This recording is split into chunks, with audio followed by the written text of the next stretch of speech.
This program is sponsored by Lanka Hospitals. Caring, curing. Good evening, ladies and gentlemen. A warm welcome to Mediline once again on Art Television. This is where we focus on the importance of health, on the current situations where medical illnesses, where medical treatments are concerned, and we don't do it just off the book. We actually do it with some of the best experts in Sri Lanka. Some of the best doctors, some of the best surgeons all join us on this program to share their expertise, their experience in terms of technology, in terms of know-how, and in terms of what we need to, as the community, look out to. In fact, today I have with me a very special guest. He's a transplant surgeon who qualified here in Sri Lanka from the University of Kelaniya, but also spent quite a lot of time in the UK and Australia, and now it's back in Sri Lanka, the motherland, to take through, of course, surgeries. He'll be talking to us about the importance of the surgeries carried out and many other things that are important for society itself to get to know about. So I'd say good evening to Dr. Ruwan. Good evening. Dr. Ruwan Dissanayake is joining us, a transplant surgeon well known to everyone here in Sri Lanka. And Doctor, starting off the program, when we talk about surgery and transplant, we know there are a lot of taboos involved in it. We'll be talking about that a little later, but we'll start off by asking you about your expertise and your experience when it comes to different transplant surgeries in Sri Lanka. Well, yes, my area of expertise is on abdominal organs transplantation, that is liver, kidney, pancreas transplantation mainly. As we all know, we have a big problem in Sri Lanka. Organ failure is a significant health problem in Sri Lanka. I mean, our annual health statistics shows more than 2,000 people die of kidney failure in Sri Lanka in a year. If you see the liver failure, this what we call cirrhosis, there are again about 2,000 people die every year.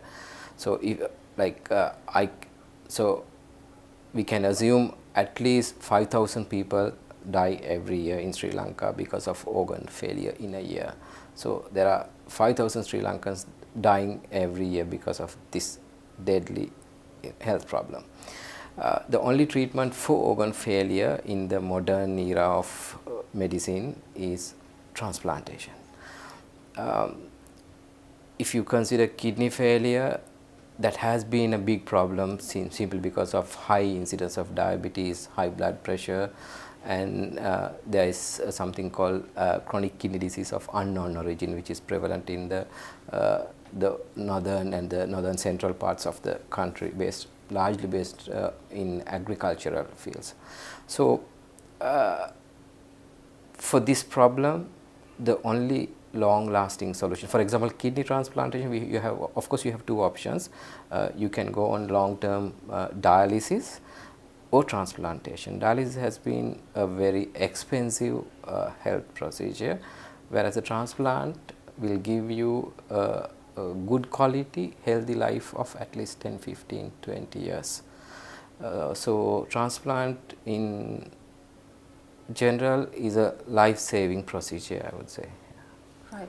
Doctor, when it comes to your expertise, now you spend time overseas, you spend time in Sri Lanka. It's true we are very different socioeconomically, but in your expertise, from the time you graduated to now, how have you seen the rise of these problems? I mean, has it been on a very rapid level? Is it otherwise comparatively rising? If you could shed some light on that for us. Yes, if you see annual health statistics released by the Ministry of Health, that shows around 2,000 people, between 2,000 to 2,200 every year in Sri Lanka due to chronic kidney disease, rather kidney failure. The chronic liver disease, the death rate has been slowly yet constantly increasing every year. Now it's going to be more than 2,000 deaths a year. So for all the reasons, known and unknown reasons, the incidence has been increasing. There are once an organ has failed to a significant level that will not allow to sustain life any longer, the patient needs a transplant. There are another option, I would say. Now, doctor, when we talk about statistics, I believe that from the side of the medical side, rather, as doctors, you all are more privy to information of this sort. So when you look at the statistics that have come into the recent past, what would you say are actually the levels when it comes to transplants, the different types of transplants? If you could just explain that to us. Yes. In Sri Lanka, both in public and private sector, kidney transplantation has been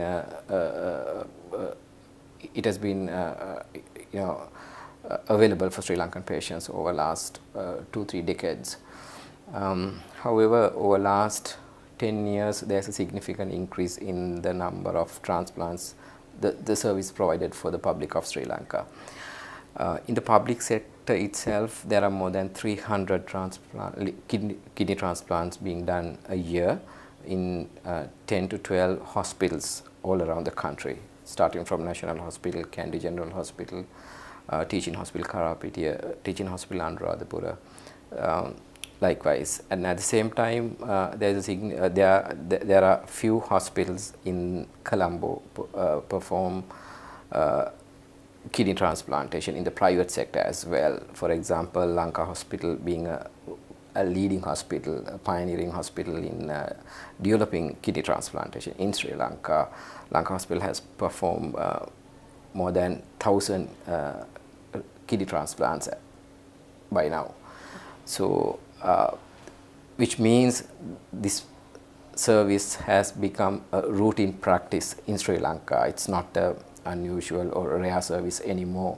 For example, at least 6-7 transplants done a month in Lanka Hospital, maybe even 10-15 a month. So there are two options you have for transplantation. Like a healthy person who is alive can donate an organ and have a transplant. That's called live donor kidney transplantation. Or if you have a healthy person who is dead on a ventilator machine in an ICU, we call it a brain dead donor.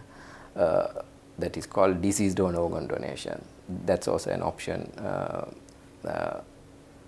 from which we can produce a kidney transplant. So the necessary expertise, the necessary technology, everything is there in Sri Lanka. Good old days when we were medical students, I would say, people are talking about going to India or going overseas to get the transplant. Fortunately for the public of Sri Lanka right now, kidney transplantation is freely available in both public and private sector for the benefit of our people. So, doctor, my next question will be on Lanka Hospitals itself. As we know, it's a hospital, a healthcare facility, which is much looked at, not just by the Sri Lankan patients or the Sri Lankan audience, but also we've got a lot of people coming from overseas for their treatments, for their surgeries in Sri Lanka. When we talk about the technological aspect, the aspect of facility, how has that been a supportive point, or how is that a supportive point to someone who has to get a transplant done in your expertise of working with Lanka Hospitals? In order to have a good transplant program, you need to have best of the facilities, I would say. Transplant service itself, I can categorize into 3 stages. Pre-operative, that means before the operation, which includes preparation of the donor and the recipient both. Lanka Hospital has got all the facilities, for example, all the laboratory investigations to assess the recipient and the donor both. There is there are lots of investigations that you need to do to assure that your donor is suitable for organ donation, and at the same time your recipient, the transplant patient, is fit enough to undergo transplantation. And there are certain imaging studies, I would say CT scan, likewise there are radiological investigations that we need to do. For example, to assess the donor, you need to do what we call a CT scan, and at the same time we call it a CT angiogram, and at the same time there is something called DTPA scan. So all these facilities to assess the donor are available in Lanka Hospital, and at the same time the donor and the recipient both should be assessed to confirm that they are fit to undergo a major operation. This is a major operation. For example, donor operation will take about 2 to 3 hours, and the recipient, the transplant patient, the recipient operation will take about on average of 3 to 4 hours. So we need to confirm both patient and recipient are fit enough to undergo operation. The Lanka Hospital has got all the facilities to perform a safe kidney transplant operation, and the hospital has got best of theatre facilities which would provide a safe transplant surgical procedure. The best of the technology, instruments, and all the safety measures for best of the outcome.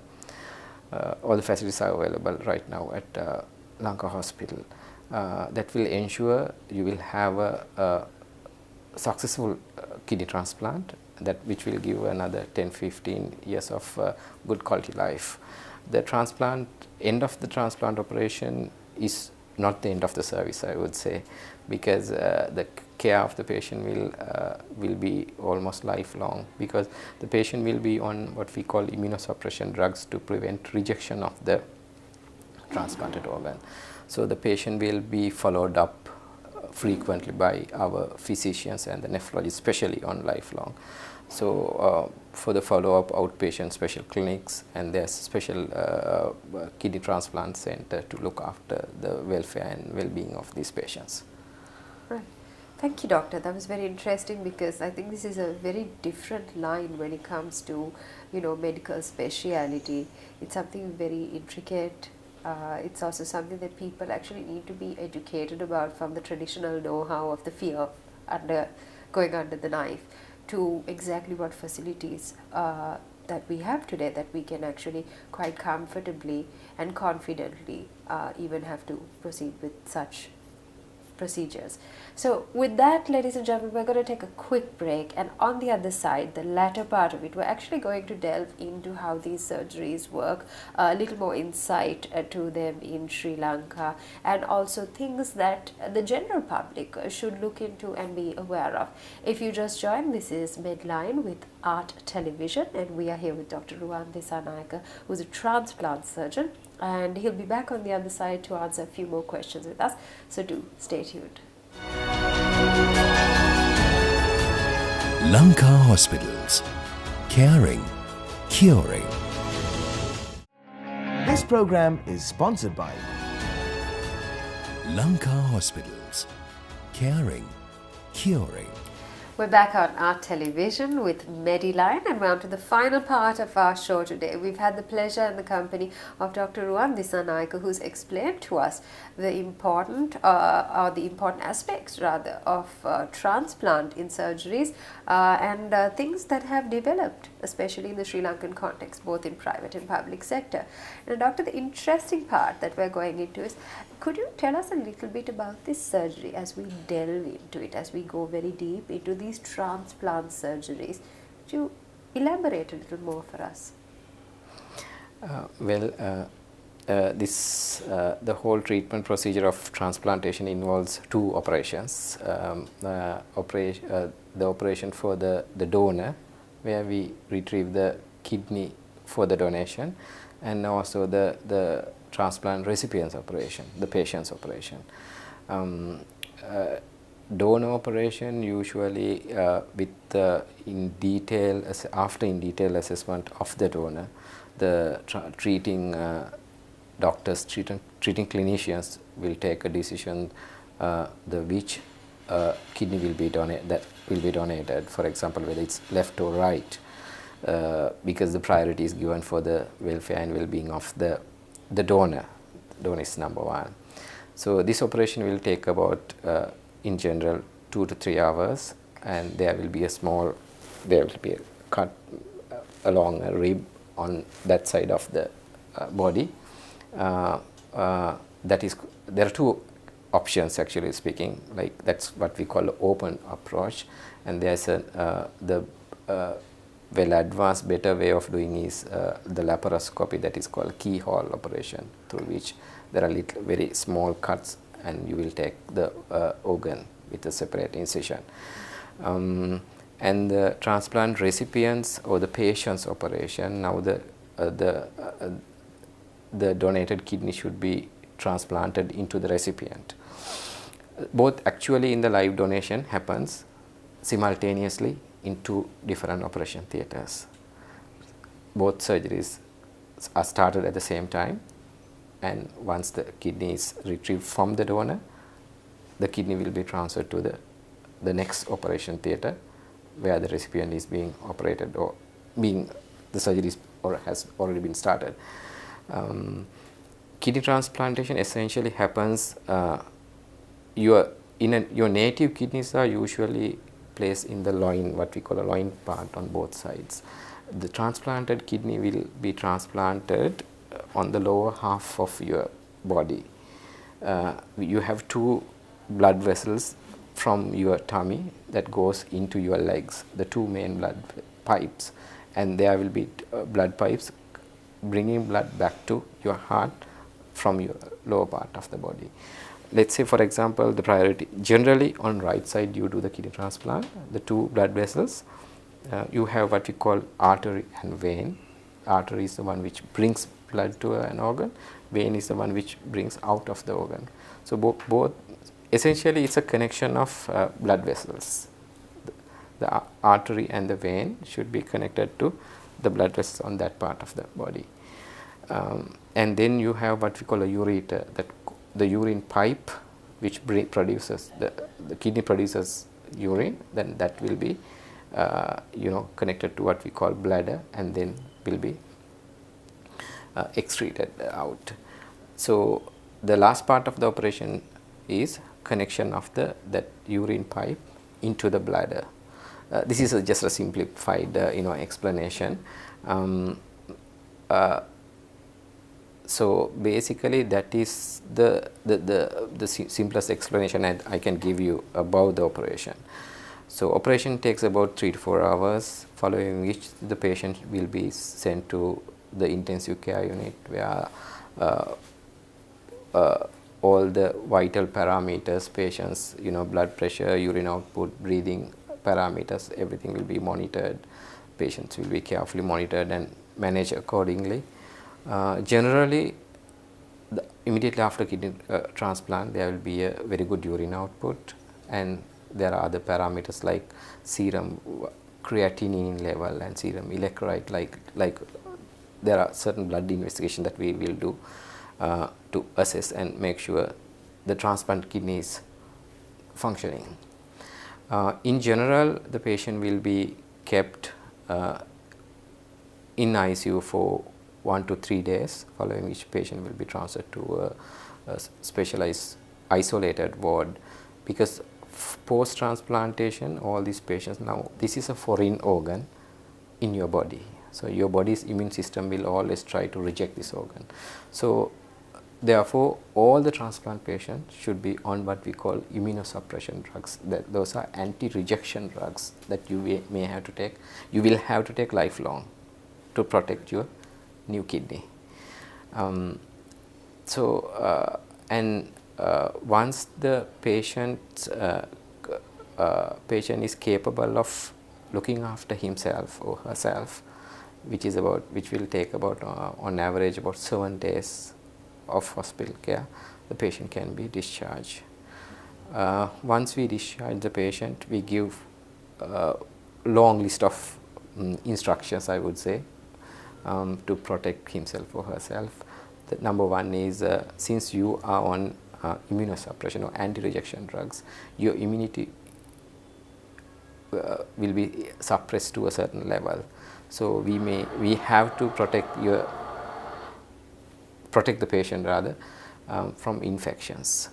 One important fact I want to tell all the patients who are undergoing transplantation is that you are at risk of infections post-transplantation. So you may have to protect yourself from infections. Like for example, there are certain advice that we give to protect avoid foodborne infections and common cold.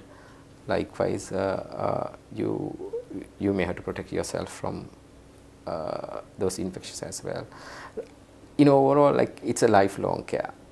It's a lifelong care to make sure the patient has a good quality life and a long lifespan. Right, thank you, doctor. I think that was very insightful, because sometimes we just see it, on just the surface of things, but knowing the intricacy to it, and when you hear it, I think it's also important, as opposed to medicating yourself for a longer period of time with no permanent and proper solution to living a proper life. As we draw towards the end, doctor, very quickly, I'd like to ask you, when it comes to this organ donor program, let's say whether it was someone who was almost at their last, like is it a patient who's brain dead, or a patient who would like to contribute, how does this procedure work generally?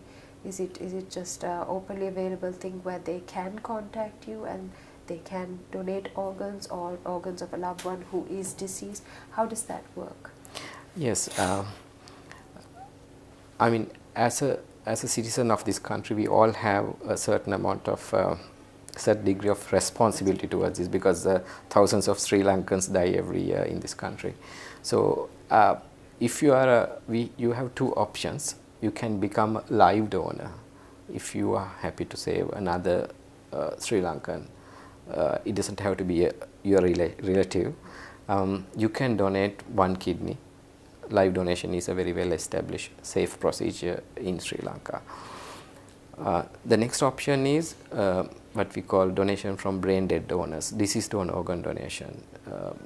There are thousands of patients who die, especially from road traffic accidents, like healthy people, and there are such patients who are on ventilator machines in ICUs. We have option of confirming medically and legally the death by means of brain death confirmation testing.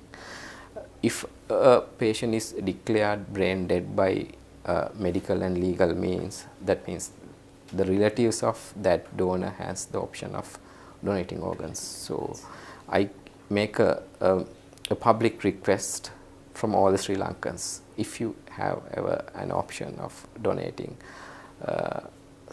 if your relative is deceased in an ICU setting, and if the ICU doctors give you the option of organ donation, please help us to save thousands of Sri Lankans due to this deadly health problem, I would say.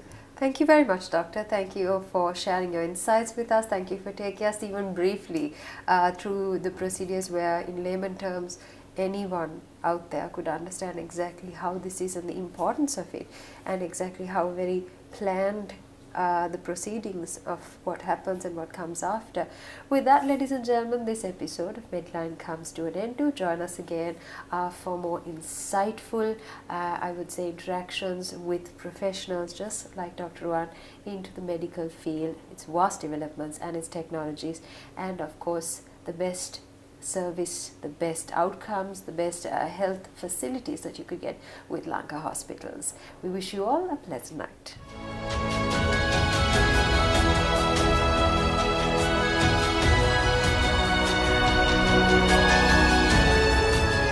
Lanka Hospitals. Caring, curing.